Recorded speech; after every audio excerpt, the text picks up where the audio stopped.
Beneficios de discapacidad e información. Hay muchos recursos disponibles para las personas con discapacidades.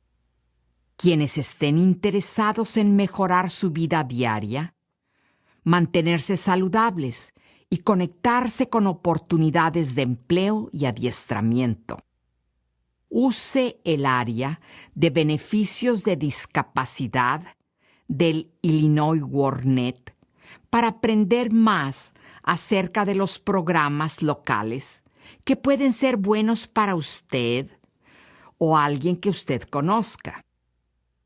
Ejemplos de información útil y enlaces que puede encontrar aquí incluyen recursos tecnológicos de asistencia, recursos sobre seguros médicos, servicios de vivir independiente y programas de rehabilitación y más. Entre su código postal residencial y podrá ver la información local. Los lugares de servicios están disponibles usando Busque una localización cercana, con un mapa interactivo y opciones de búsqueda avanzada. Por ejemplo, haga clic en el condado donde vive y vea las organizaciones que ofrecen los servicios.